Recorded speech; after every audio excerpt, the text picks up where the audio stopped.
Hello everyone, welcome back to the TJOmega channel for day 1293 of our daily content grind, and today we are answering a Patreon request. It's been a while since I did underused Transformer characters, and technically these two are debatable. I mean, they certainly aren't the far reach that something like, Armada Sideways is, but they are characters who kind of appear to fill a crowd and never really have any, story meat to their bones. They're just kind of there. So we're going to do a story for them by request, and it is what would you do with Bluestreak and Smokescreen. The Dotsons kind of get forgotten when it comes to the hierarchy, because it's always Prowl. Prowl gets to be in Cyberverse. Prowl gets to be in Earthspark. Prowl gets to be the focus of an IDW story, Very rarely do you get to see Bluestreak or Smokescreen step into the limelight, and frankly, last time Smokescreen was a major character, he was a completely different character. But thank you, Transformers Prime, for making the attempt. But I want to give them their fair shake. I want to come up with a story that not only gives them a little bit more meat to their bones and gives them a little bit more to do in the overall Transformers hierarchy, but I also kind of want to dip into the region of their design that the Decepticons ran with, but the Autobots never really bring up, and that is the whole shared body thing. So we have done this for Seekers for so long, I think it's easy to forget that the Dotsons kind of rolled the same way. Granted, first year we only had 2 instead of 3, and second year we only had 1 instead of 3, but they followed the exact same pattern, with the year 2 figure being retooled to make it just a little bit different, but it's still the same toy, isn't it? But we've never really considered them like that, like the Prowl mold is not the Starscream of the Autobots, because he gets precious few retools and repaints, whereas Starscream, well, you can just go on all day, and it only seems like a lost opportunity. So I'm not going to go that route. I'm not going to tell a story of why there are 20 Prowl types suddenly. No. But we are going to use it as something of a basis, and we're going to make it the reason why all of these Dotsons are connected. So, first off, what do we actually know about the characters for today's story? Well, for starters, with Bluestreak, the confusion is always, well, why is he named Bluestreak when he's silver? Because words have other definitions, that's why. Bluestreak is to talk a blue streak, which is to say, talk until you are blue in the face. He was supposed to be vocal, verbal. He was supposed to be chatty. And the G1 cartoon portrayed that once in a while. I think in the Marvel comics, he was far chattier. I remember his introduction in the issue 1 being extremely verbose. But overall, I don't think they really captured that essence, and I don't really think that they utilized it in any way that really made sense. So we're going to fix that. And what do we know about Smokescreen? Well, unfortunately, the boy only had one real focus episode, and that was to show that he liked to gamble. So it's not typically a positive personality trait to work in order to make a character feel more layered and more in-depth, but we'll figure it out. We'll figure out what to do with it. Don't worry. I have a plan. So, our story is going to start where the story has to start, and that is Prowl. So at this point in the story, and you just imagine this in some vague G1-ish universe, put this in the prequel of the original cartoon, whatever you want. Whenever I do these what-if kind of fanficky things, I never really have like a firm timetable of this is when it would take place. It's more or less just what feels comfortable for the story. And right now, it's, pre-Earth. Let's put it down to pre-Earth for now, okay? So, you've got Prowl, and Prowl is very much akin to his expected personality type. He is very stern, he is very by the books, rough around the edges, He holds high rank amongst the Autobots because he is very good at what he does. The problem is he is not the friendliest guy, and he's overly serious about his job at protecting Cybertron. But that said, Optimus does have faith in him when it comes to certain tasks. And one of the things that he is being assigned to is to actually take care of a couple of brand new Autobots who just came off the assembly line. And at first, he's reluctant. Prowl is not one to turn down an assignment from Optimus Prime, but there is something about this that is upsetting him. And it's not like he hasn't taken new recruits under his wing from time to time already, but in this case, there's something about it that is unsettling to him. And what's unsettling is that the two bots that are now going to be under his command came off the same assembly line as him. Just like the Seekers, they share a body type. Now, in the greater G1 universe, they don't really mention why characters share body types. Animated was really the only one that kind of explored that. IDW to an extent, if you want to call these characters like cold cast. But for the most part, they never really mention, oh hey, isn't it strange that we look exactly alike other than color scheme? So we're going to play with that a little bit here and say that for whatever reason, coming off the assembly line that he came off of is putting him off and making him apprehensive about this assignment. But he is going to take it. And the two bots are Bluestreak and Smokescreen. They identify as such. That's what their sparks tell them they are. However, they both come off the assembly line looking like this. If I'm going to play with this story, I'm going to work all the Datsun repaints in here, and that does include Silverstreak, the Diaclone Bluestreak, whatever you want to call it. It's the proto-body for both Bluestreak and Smokescreen, and when you think of it that way, can't you see both in there in a really weird way? So, this is up to Prowl to kind of like hammer these two into warriors, and he is doing what you would expect of Prowl. He is very stern in his teaching. He is very strict with them. He is trying to guide them down the same path that he took. He wants them to be like hardened soldiers for the Autobot cause. The unfortunate thing is he's dealing with a pair of teenagers, essentially. And I don't know if you know this about teenagers, but when you put down strict rules and regulations, they tend to not want to follow them. These two are still very young and immature. They are still growing and discovering who they are. And they really don't like old man Prowl telling them what to do. What happens is the two start to diverge in more rebellious ways. Bluestreak has developed a mouth. His way of lashing out is basically coming back from everything Prowl tells him with some really snappy retort, or if he just doesn't want to listen to Prowl that day, going on in a way that will frustrate Prowl to the point of giving up. And it's starting to show in a lot of what he is doing. He is always there with a really snappy retort. He is always one with a joke at the tip of his tongue, even when he is in the middle of a fight with the Decepticons.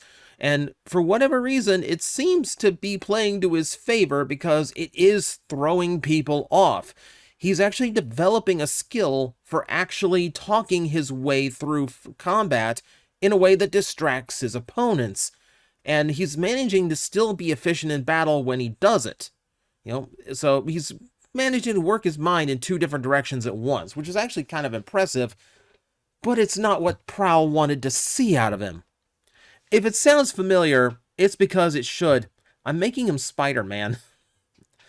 That's one of Peter Parker's traits, is that no matter what fight he's going on, he can quip. And quipping throws his enemies off. We don't really have anything like that in Transformers, and I would love to make that Bluestreak's thing. If he's going to talk, if talking is his skill, then shouldn't he be able to use that skill offensively? Makes sense to me. Smokescreen, on the other hand, has taken to risk. So it's not just the gambling thing, but Turns out, in every situation, he likes to roll the dice. He is high risk, high reward type, which leads to more than one trip to Ratchet every now and then, but when it works, oh boy, does it work. He's modified his exostructure for it. His vehicle mode is designed more for speed. It's designed with less gaps. It's designed to let him go a little bit daredevil with his maneuvers and his combat, which goes way against what Prowl normally goes for, going strictly by the book.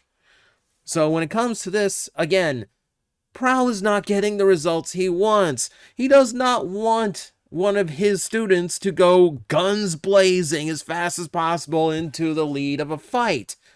He wants to be more calculated. He wants to stick to a plan, but Smokescreen is getting very reckless. And it's throwing him off horribly. So you have this guy who has now taken flashier silver and bright red colors so his distraction can be even more eye-catching. And this guy who has redesigned himself strictly for speed and stunts. And this is not what Prowl was going for. Now, keep in mind, from Prowl's perspective, he's supposed to be teaching them how to be the next set of warriors for Optimus Prime's, battle against the Decepticons. This is a war that even at this period in time has raged for millions of years.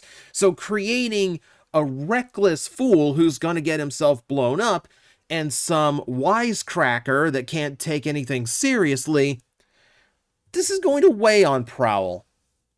And it weighs on Prowl a lot more than you would expect. There's something about this that is throwing him off. That hesitation he had in taking this assignment is rearing its head again. And it's making him inefficient. Not what Prowl really wants. So, one day, he's gone.